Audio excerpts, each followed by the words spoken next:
사심 같은 이제 사심에 대한 원래 주제, 전체적인 주제는 그대로 유지되고요. 그죠? 자, 그 다음은 안합과 거배곡의 대화입니다. 안합과 거배곡의 대화. 자, 안합이 장차 위령궁의 태자를 보좌하게 되었다. 여기서 위령궁은 뭐 그 왕의 이름이고요. 시호고요. 태자라는 거는요. 위령궁의 태자라는 거는 이제 괴외라는 사람인데, 괴외. 나중에 이제 위나라의 장공이 되고요. 폭군입니다. 폭군. 이 새끼 때문에 나중에 그 위나라에 내란이 나가지고 위나라가 아마 크게 약해졌을 겁니다. 아무튼 그래서 이제 그 당시에도 되게 이제 병신이다, 저 새끼는 병신이다, 그렇게 유명한 놈이었고, 아마 그래서 이제 요런 이야기에도 이제 나쁜 군왕의 대명사라고 아마 이렇게 등장했을 겁니다. 자, 이 안압이 거배곡에게 물었다. 여기 한 사람이 있는데, 한 사람이라는 건 여기서 이제 태자, 괴외를 의미하겠죠. 그 품행이 아주 잔인하다. 내가 이자와 함께 못된 짓을 하려 하면 우리나라가 위태로워질 것이요. 만일 내가 이자와 함께 좋은 일을 하려 하면 내 일신이 위태로워질 것이다. 이자의 지혜는 그저 남의 잘못을 깨닫는 데 충분하지만 자기 잘못을 깨달을 만하지는 못하다. 내가 처한 상황이 이와 같은데 이런 자를 어떻게 나는 해야겠느냐. 자기 잘못을 깨닫지는 못하는데 남의 잘못을 깨달을 만하다는 말은 뭐냐면은 트집 잡기는 잘한다. 근데 자기 잘못을 고치지는 못한다, 그런 말이죠.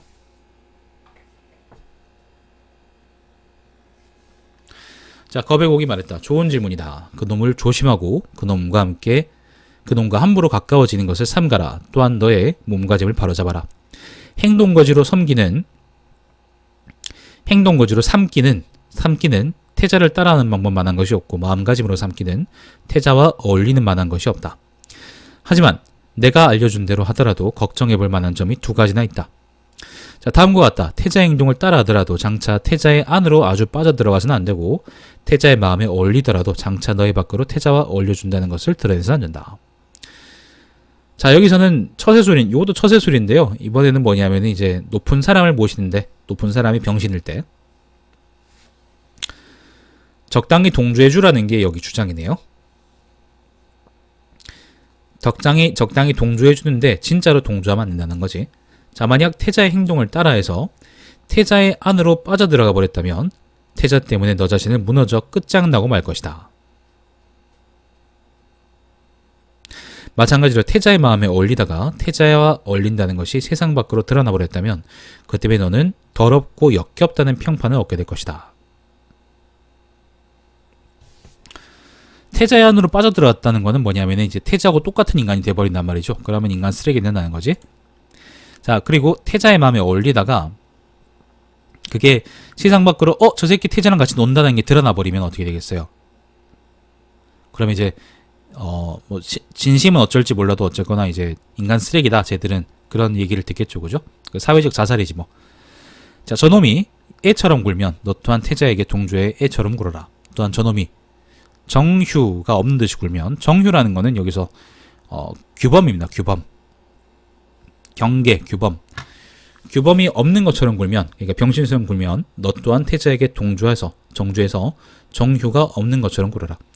또한 저놈이 경계가 없는 듯이 굴면 너 또한 태자에게 동조해서 경계가 없는 듯이 굴어라. 이것도 규범이죠. 자, 이렇게 하기를 아주 통달한다면 너는 무자의 경지에 이르게 될 것이다. 무자의 경지라는 게 뭐냐면은 자라는 게 허물입니다. 허물. 책 잡는 거. 그러니까 책 잡힐 일이 없는 게 바로 이제 무자의 경지인 거죠. 뭐 너 자신은 어떻게 될지 모르겠지만 적어도 이제 죽거나 아니면 다른 사람한테도 비난받거나 그러지는 않을 거라는 거지. 처세술이죠. 자, 계속 이어집니다. 너는 저 사마귀에 대해 들어본 적이 없느냐? 사마귀는 수레바퀴가 자기 앞을 막아 빡치면 자기 팔을 들고 수레바퀴에 깝치려 든다. 사마귀는 자기 자신이 수레바퀴를 이기기에 충분하지 못하다는 것을 모르는데 사마귀가 이렇게 구는 것은 사마귀가 자신의 재능이 뛰어나다고 스스로 여기기 때문이다. 항상 태자를 경계하고 태자와 가까워지는 것을 삼가라. 네가 스스로 뛰어나다고 여기는 점을 가지고 너 자신을 자랑하고 다니면 분명 태자의 심기를 거스르고 말 것이다. 그러면 네 처지는 수레바퀴에 깝치는 사마귀의 처지와 비슷하게 될 것이다. 요거는 앞에서 그 뭐예요? 그 공자하고 안회의 대화에서도 나왔던 얘기죠. 자기 자신의 장점을 드러내가지고 남을 깔보는 거다. 별로 이건 좋은 태도가 아니라는 거지.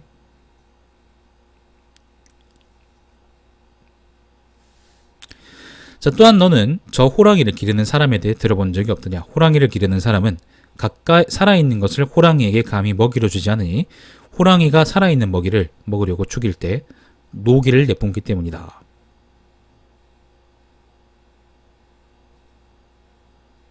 살아있는 걸 주면은 그걸 먹으려고 그러면 죽여야 되잖아. 근데 그 와중에 이제 호랑이의 본성이 깨난다는 거예요.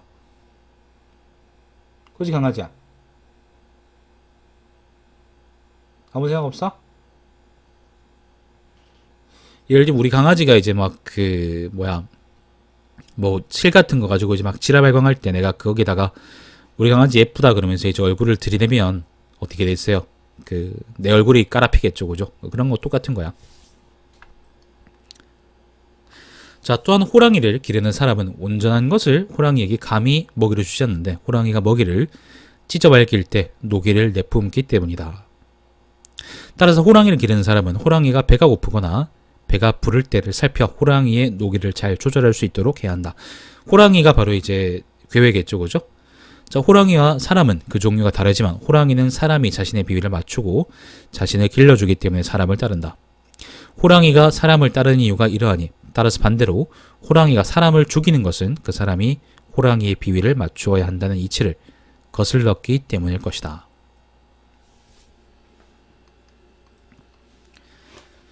자, 무릇 말을 사랑하는 사람들은, 그러니까 요거는 비위를 잘 맞춰주라는 겁니다. 비위를 잘 맞춰주라. 궤외를 거스르지 마라. 다만 이제 그게 밖으로 드러나게 해서는 안 되고 적당히 맞춰줘라, 그런 말입니다. 자, 무릇 말을 사랑하는 사람은 말 히힝거리는 말이 있잖아, 그지? 그 가끔 포르노에 나오는 말 많이 크던데. 자, 말을 사랑하는 사람은 광주리에 말똥을 담고 대합에다가는 말오줌을 담는다. 그러니까 이거는 뭐 지급정성으로 돌본다 그런 말이에요. 자, 우연찮게 문맹이라는 거는 모기하고 등해입니다. 자, 문맹이 말에게 달라붙어 있어서 불시에 문맹을 쳤다고 하자. 그러니까 잡아주려고. 그러면 말은 깜짝 놀라서 물고 있던 재갈을 부숴버리고 자기를 길러주고 있던 사람의 머리를 해칠 것이며 마찬가지로 자기를 길러주던 사람의 가슴을 박살내버릴 것이다. 뒷발로 찬다는 거죠. 자, 이 사람의 경우처럼 말을 생각하는 마음이 지극한 점이 있는데도 말은 사람이 자기를 사랑하는 마음을 오히려 잊어버릴 때가 있다. 이처럼 상대를 지극히 사랑할 때도 순간의 사건으로 신세를 망칠 수 있는데 태자가 너를 언제 해칠지 모르는 너의 경우에야 어찌 그러니 삼가지 않을 수 있겠느냐. 그러니까 일단 요 중간의 말은 일단 첫 번째 거베곡이 했던 말은 뭐예요? 그 사람한테 괴회한테 적당히 맞춰주란 말이죠, 그죠? 맞춰주되 너무 빠져들지는 마라.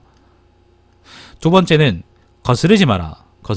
맞춰주라는 거는 그 사람을 거스르지 않게 하기 위함인데 거스르게 되면 호랑이처럼 너를 잡아먹어버릴 것이다 라는 게 두 번째고요. 세 번째 요 말은요, 하지만 그렇게 하더라도 네가 사소한 실수 한번, 정말 의도치 않게 사소한 실수 한번 했다고 하더라도 너는 이제 말주에 있던 사람들처럼 지극정성으로 돌보더라도 순간적인 실수 때문에 이제 신세를 망칠 수 있기 때문에 항상 조심하고 또 조심해라 라는 게 바로 이 거베곡의 말입니다. 쉽죠? 어렵지 않습니다. 아주 쉽습니다. 자, 그 다음은 장석하고 상수리 나무 이야기인데요.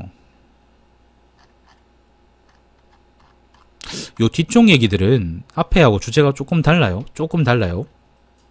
앞에 거는 이제 주로 처세술 관한 이야기했다면 여기서도 뭐 이것도 처세술이긴 한데 근데 여기서는 조금 주제가 무용지용이라는 걸로 좀 세분화돼서 나오죠.